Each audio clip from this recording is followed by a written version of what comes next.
Welcome back to my channel Titos and Bhumij ব্লগসে তোমাদেরকে আবার স্বাগত। আজকে একটা নতুন একটা রেসিপি তৈরি করছি। এটা হচ্ছে সোয়াবিন। তোমরা সবাই দেখতে পাচ্ছ সোয়াবিন কিন্তু আমরা ছোট বড় সবাই খুব ভালোবাসি। সোয়াবিন দিয়ে আমরা একটা নতুন রেসিপি করব, সেটা হচ্ছে সোয়াবিনের কোপ্তা। আমি ঠান্ডা জলে সোয়াবিনগুলো ভিজিয়ে রেখেছিলাম। তোমরা চাইলে একটু ঈষৎ উষ্ণ গরম জলেও সোয়াবিনটা ভিজিয়ে রাখতে পারো। সোয়াবিনটাকে ভিজিয়ে রাখার পর 1 ঘন্টা ভিজিয়ে রাখার পর খুব চিপে চিপে জলটা একেবারে বের করে সোয়াবিনগুলো একটা থালার মধ্যে নিয়ে নিয়েছি। একদম যেন সোয়াবিনের জল না থাকে। এই সোয়াবিনগুলো আমি একটু মিক্সিতে পেস্ট করে নেব। ঠিক মাংসের কিমার মতন দেখতে হবে সোয়াবিনগুলো। এই সোয়াবিনগুলো পেস্ট করে দেখো খুব শুকনো শুকনো হয়েছে, একটু কিন্তু জল থাকবে না। এর মধ্যে আমি বেসন দিয়েছি, ধনে গুঁড়ো দিয়েছি, আর হচ্ছে আদার পেস্ট দিয়েছি, আর হচ্ছে কাঁচা লঙ্কা পেস্ট, আর একটু লঙ্কার গুঁড়ো দিয়েছি, যে যেরকম ঝাল খাও। ভালো করে মেখে এগুলোকে আমি সুন্দর করে গোল করে নিয়েছি, একটু রাউন্ড শেপ দিয়েছি। তোমরা চাইলে অন্যরকম শেপও করতে পারো।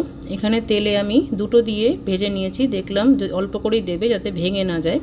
দুটো দিয়ে দেখলাম ভাঙেনি। দেখো খুব সুন্দর ভাজা হচ্ছে। এটাকে একটু উল্টে পাল্টে ভেজে আমরা এটাকে নামিয়ে নিয়েছি। পুরো রেসিপিটা তোমাদের সাথে শেয়ার করছি। কে কোথা থেকে ভিডিওটা দেখছো আমায় কিন্তু অবশ্যই কিন্তু কমেন্টস করো। আর যারা আমার চ্যানেলে নতুন আছো অবশ্যই কিন্তু সাবস্ক্রাইব করে দিও চ্যানেলটা।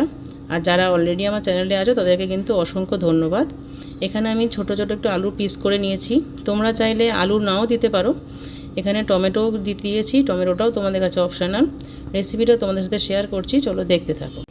যেহেতু এই রান্নাটা আমি নিরামিষ করছি তাই জন্য এখানে একটু দারুচিনি আর একটু এলাচ এখানে কিন্তু ফোড়ন দিয়ে নিয়েছিলাম তেলে। তারপরে কাঁচা লঙ্কা বাটা আর আদা বাটা, ধনে গুঁড়ো, সাদা জিরা গুঁড়ো সব দিয়ে রেসিপিটা আমি তৈরি করেছি। রান্নাটা কিন্তু তোমাদের কেমন লাগছে দেখতে থাকো। আমায় কিন্তু কমেন্টস করে জানিও রান্নাটা তোমাদের কেমন লাগছে।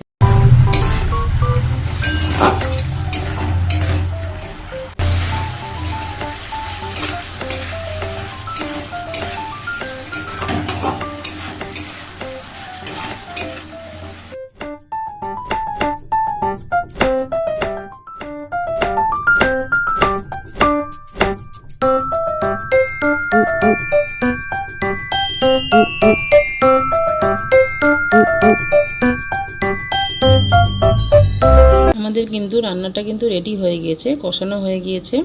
এখানে একটু স্বাদের জন্য আমি চিনি অ্যাড করেছি। তোমরা চিনিটা দিতে পারো, কিন্তু চিনি দিলে একটু স্বাদ হয়। বেশ ভালো লেগেছে রান্নাটা, কিন্তু খুবই ভালো লেগেছে আমার। তোমরা কিন্তু একবার ট্রাই করতে পারো বাড়িতে। নিরামিষের দিন এই রান্নাটা করলে কিন্তু সবাই খুব খাবে, চেটে পুটে খেয়ে নেবে। খুব ভালো লাগলো তোমাদের সাথে রান্নাটা শেয়ার করলাম। তোমরা কিন্তু আমাকে কিন্তু অবশ্যই কমেন্টস করো কেমন লাগলো। তোমাদের সাথে কিন্তু পরের ভিডিও আমাদের আবার দেখা হবে। চলো বন্ধুরা, টাটা।